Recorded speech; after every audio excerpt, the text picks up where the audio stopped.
My AKA player from Rollin 60. Yeah, oh bye. Don't let stop, you can say. I was born in New Orleans, so my mother moved out here, and we moved to the neighborhood in 1975. What elementary schools did you go to? Basically, I went to 95th Elementary School over there by my grandmother's house over there in the Hoover neighborhood, I believe that is. And from there, I went to Horseman, Crenshaw, But I traveled because I went to John Muir, got kicked out of there. Actually, I went to Mahalan Junior High School, got kicked out of there. Then I landed to Horseman Junior High School. And then when I left Horseman, I went to Crenshaw. So those were my schools that I went to. I never made it to college.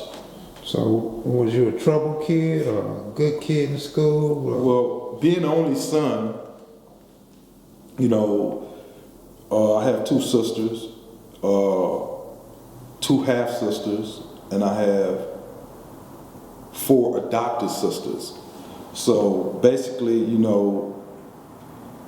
I was very much, searching for, brothers, people that I can, call my brother, because I didn't have a big brother. I had uncles, and in the game, so I already knew, a lot about, the game, the dope and the different things of life. But for the most part, yes, I was a troublemaker, because I wanted to be recognized. I wanted to be seen. I mean, I don't know what it was, but, yeah, I was very troubling to my mother. Did you go to camp or YA? Yes, I did make it to, those school of thoughts. I went to camp. From camp, made it to 4800, made it through the system. Actually, winded up doing 23 and a half years in prison, So, yes, I'm familiar with the system. Mm-hmm. And you want to discuss what type of case it was? Just not the actual case, but what the charges were. Well, the charge was kidnapping, mayhem, and extortion. I was arrested in 1985, 86, the ending of 85, 86. So you was around when the crack era hit the neighborhood? Oh, without doubt, without question. I've been around drugs, man, all my life, man. I mean, coming from New Orleans, my father, Manuel Oscar Duskin Sr., he pretty much, ran, the dope over there in New Orleans, A lot of people know about him, So, so yeah, I'm familiar with that drug, bro. All right. When you were gone, did you study business or take up any trades?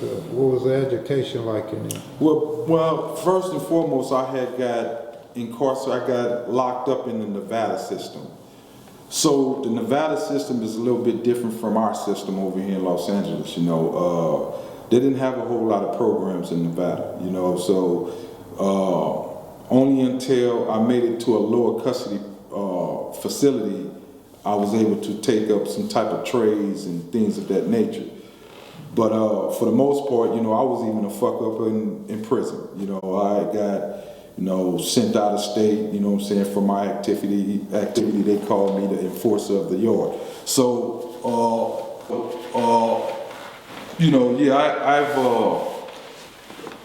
I didn't get a chance to learn a whole lot through the system as far as programming, but I did learn a whole lot, as far as, educate myself, meaning that, even in business, people are almost like business too, you know what I'm saying, in dealing with people. You know, because you learn a whole lot about people, you know what I'm saying, you learn, you know, your mistakes, you learn, you know what I'm saying, the good, the bad, you know what I'm saying, whatever, you know, so you learn what not to do opposed to what to do, you know what I'm saying. So yeah, I learned a lot in prison, brother, you know what I'm saying. So I'm here today, you know what I'm saying, after being out like 9 years of incarceration. I've got out here, started my own business, me and my brother, you know, I'm responsible for, you know, a lot of the 3H beauty, you know what I'm saying, hair industry, B's Healthy Human Hair, which is my wife, had a little, you know, connections dealing with the IE Healthy Human Hair. So, you know, I did a little mobile detailing, you know, so fresh, so clean, auto detailing. So, you know, I've been doing a lot of good things, you know, since I've been out. When you were gone, what was it like communicating back to the neighborhood? Did friends write, send pictures, send money? I mean, hey, I mean, no. I mean, I'm gonna just keep it 100 with you, you know, Kev, like, you know, during my time, you know, the homies just disappeared. You know, the only homies that I would run into is when they got locked up in Nevada system, you know. So, and you know, I don't take nothing. I still love my hood. I still love where I come from. You know what I'm saying? I'm still supportive. You know what I'm saying? Of all the brothers. You know, so. You know, but to make a long story short, man, the brothers didn't, you know what I'm saying, they didn't look out like that. You know what I'm saying? I don't know if anybody that ever even sent me money, you know what I'm saying, you know, during my time, you know, so. So when you left the streets, there was a lot of money in the neighborhood, a lot of money in LA, all across the nation. The Reagan era, you left during the Reagan era. So money was plentiful. And like you said, the drugs were around. So when you come back 23 years later, did you see a drastic difference in the economy?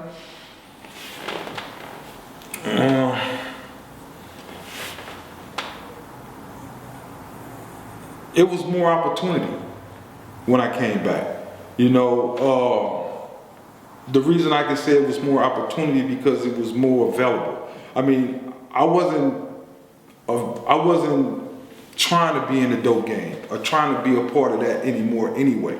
You know, I was more or less, you know, trying to find me and trying to find a job, you know, day one, you know, and like many of the, you know what I'm saying, the homies that just got out, Big Rig, Doa, Mom, you know what I'm saying, you know, everybody wants to just do right from this point on, you know, so basically, you know, same thing with me. You know, I only wanted to do the right things and not the wrong things. I just wanted to work, you know, and make a path for myself. So it was better for me this time around, you know. How did you maintain your sanity being gone so long? Just keeping it real, you know what I'm saying, staying true to the game, you know what I'm saying. That's all you can ask, you know what I'm saying. I mean, you know, when you find yourself, you know, in situations, you just got to keep that shit 100, man. Like, you know what I'm saying? Because it's like this here. You know, if you're not real with yourself, how can you be real with somebody else? You know, so, you know, like, you know, in prison or any confined areas, you know,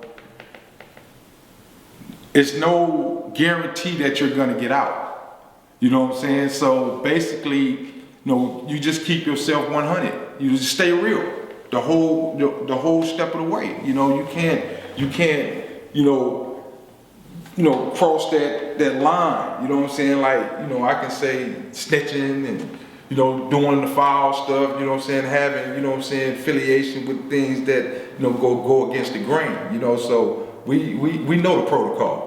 You know what I'm saying? We know what it is, you know what I'm saying? You know, for me, you know what I'm saying, you know, it's always been, you know what I'm saying, 6-0. You know what I'm saying? It ain't no, you know what I'm saying, no crossing no line. You know, now, of course, I've studied, you know, different, you know, religions, different, you know what I'm saying, ideologies and different things, you know what I'm saying, ways of life, you know, but, you know, to cross over, you know, is crossing that line to me, you know. So I just keep it 100 with myself, you know. So that's what that was. All right, so when you came home, what was the motivation behind starting your own business? Well, I mean, you know, because I studied Islam. So basically, you know, I studied, you know, a lot of different things. You know, what you can do for another people, you can do for yourself. You know, what you can, you know, accomplish for somebody else, you can accomplish for yourself. So, you know, me and my brother, you know what I'm saying, you know, Charlie Mack, you know, we were out in the middle of the street on 65th Place, you know what I'm saying, discussing some things, and you know, we were motivated on trying to start our own business. Our first business was, you know, So Fresh, So Clean auto detailing. And we did that, you know, and then we embarked into, you know, the hair industry, you know, and that came to us, and, you know, today we got 13 locations from that. What type of advice would you have for somebody who wants to become an entrepreneur?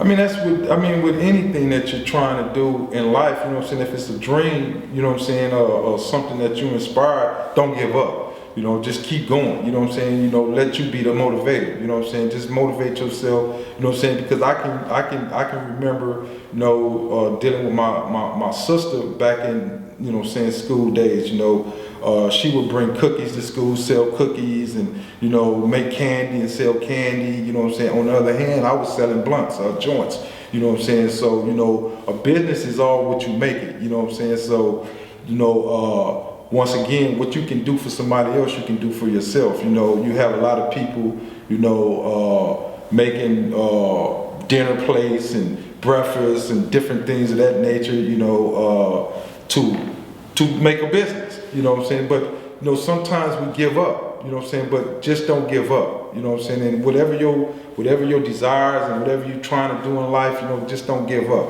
you know what I'm saying. You know, see it to the end, you know, and that's what makes you, you know, an entrepreneur, or make you, you know, achiever, you know, in life. You know, you just don't give up. What type of obstacles did you have to overcome before you were satisfied with or content with the business that you had got into? Well, I'm not even satisfied right now. So, you know, it's still hard. You know, a guy is still working, you know, towards, you know, trying to make things better. You know, the obstacles is a lack of unity, and that's just what it is. You know, when you don't have the support, you don't have people, you know what I'm saying, around you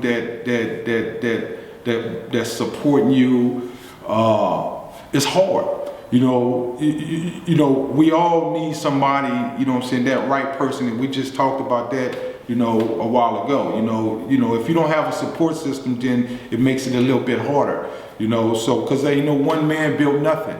Ain't no one man built no empire. Ain't no one man or woman did nothing on their own.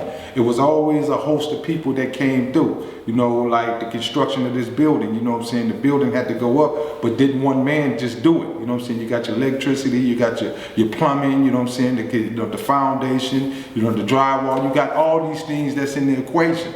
You know what I'm saying? So it takes a team, you know what I'm saying? And that's what it's gonna take. You know what I'm saying, for anybody, you know what I'm saying, a team of the right people, you know what I'm saying. So that's been the hardest thing, you know what I'm saying, not having the right people to support me and my brother, you know. And once again, you know what I'm saying, the question that was asked earlier, you know what I'm saying, did anybody send me anything, or did anybody support me when I was locked up? No, nobody supported me when I was locked up, and ain't too many people supported me while I've been out here.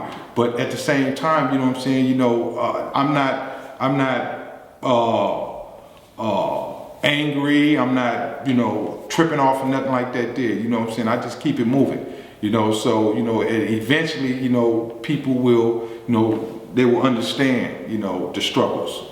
Well, I noticed you hire a lot of homeboys, and I noticed you have family employed, and one of the homie's sons, that's incarcerated son, working for you. Was that by design, or was that something that just happened? That's the heart. You know what I'm saying? Like, you can't change it. You know what I'm saying? Like, no matter how tired, how frustrated you get, you know what I'm saying, in doing the things that you do, you know, you're gonna have that. You know what I'm saying? We give opportunity to the people, man. You know what I'm saying? Because, you know, I know where I came from. So I can't, you know, just, you know, stop doing what I do, you know what I'm saying, as far as, you know, for the homies, for the family members, or for anybody for that matter. You know, we just got to just keep moving and keep giving opportunities to people, not even looking for nothing back, you know, because I only look for a blessing, you know what I'm saying, and that's all I can expect, man, you know what I'm saying. So it's not by design, it's upbringing. You know what I'm saying? We've been this way all our life, you and me both. You know what I'm saying? We just givers. You know what I'm saying? You can't change that, because that's something that's connected straight to God Himself. You know what I'm saying? You can't, you know, no matter how much you say, I'm gonna stop doing it, you find yourself still doing it. You know what I'm saying? So that's a gift from God. You can't change that. No one knows, but I Now it's a possibility.